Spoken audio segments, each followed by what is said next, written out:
Hey everybody, hope you're having a great week. My name's Woosler, and today I'm going to be talking about Hades by Supergiant Games. So, at first, I recorded a first impression type video of me playing Hades for the first time, and despite my excitement of jumping into a new, beautiful world in one of my favorite genres, it didn't click with me right away. As I made my way through my first romp of the Gauntlet, I thought it was a decent game. Definitely some highlights and no low points. It was very reminiscent of past Supergiant titles such as Transistor or Bastion. From an outsider's perspective, it may look like your typical roguelite affair. But if there's a lesson to be learned from this experience, it's to never judge a roguelike by your first run. It wasn't until my second run that Hades started clicking with me, and I realized it was like no other roguelike I've played before. And trust me, I played more than my spare time could handle, and after more wondrous expeditions through the underworld, I'm starting to think that Hades may become my game of the year.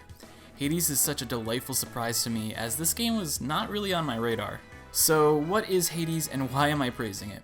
Hades is a top-down isometric roguelite game that takes place within a hellish landscape and tasks the player with making their escape upwards. But as I said before, it's so much more than that brief blurb.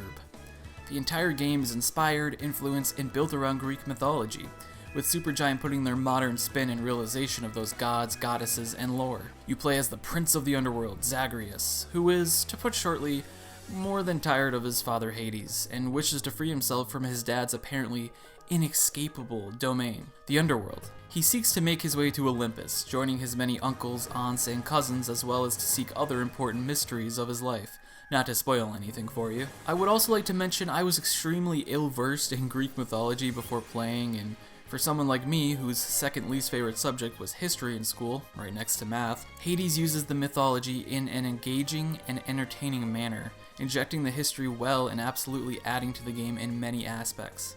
As you make your way through the underworld and attempt multiple escapes, you will be contacted by numerous godly kin, who often have something to say, whether it be their opinion on your father Hades, Zagreus himself, or simply words of encouragement and excitement for your arrival to Olympus. Along with this dialogue, the player is also gifted a divine boon from that god, allowing the player to choose from one of 3 upgrades to their abilities, with chain lightning attacks from Zeus and deflective phalanx shots from Athena, to the crippling love effects of Aphrodite and forceful pushes of Poseidon's knockback effects. There are so many different upgrades, abilities, modifiers, and effects to bless yourself with throughout your daring escapades.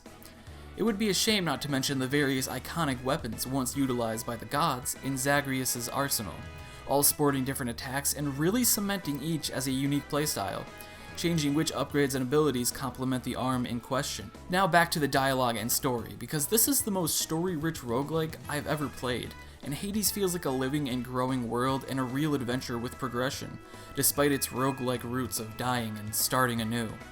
In my opinion, the writing is great and keeps conversations interesting and fun, and all the characters so far, save for one at times, are chock full of personality and charm, reacting to you, your situation, and the world around you in ways both expected and not, sometimes even giving unique dialogue based on an item you have on hand, which is a super cool little detail that really adds extra flavor to an already delicious title. Hey y'all, real quick, a small reminder that I am a tiny small fry channel, and liking the video, subscribing, and any other kind of interaction really does help me and tips the horrible YouTube algorithm in my favor just that much more. So if you could please consider that, especially if you're enjoying the content, I would really appreciate that. Anyways, back to me praising this freaking wonderful game, Hades. Back to you. I've both beaten and have been beaten by the Area 1 boss 10 times or more now, and she's had something new to say each time.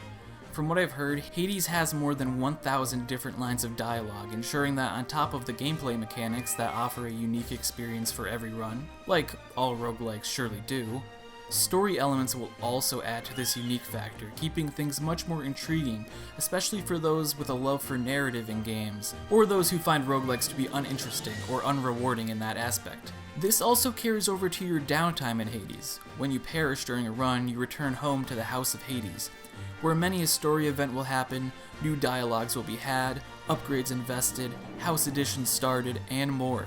There really is always something to be enjoyed in Hades, always something to make progress in.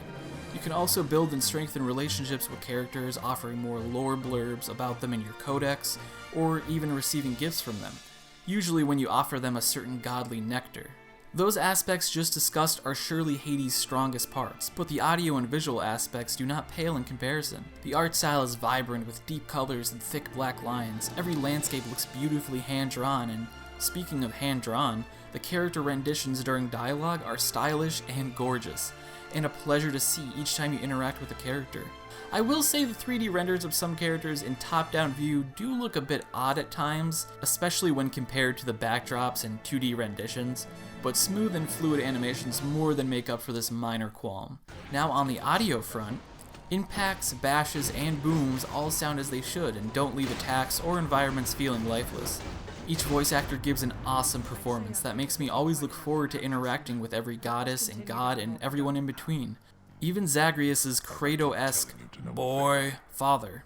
Musical score I believe is subtle on occasions, with soft noises and guitar plucks, and some sections being completely environmentally noised. But other times, during big battles and boss fights, the soundtrack really picks up with an erratic and upbeat guitar track that matches the frantic and flashy action.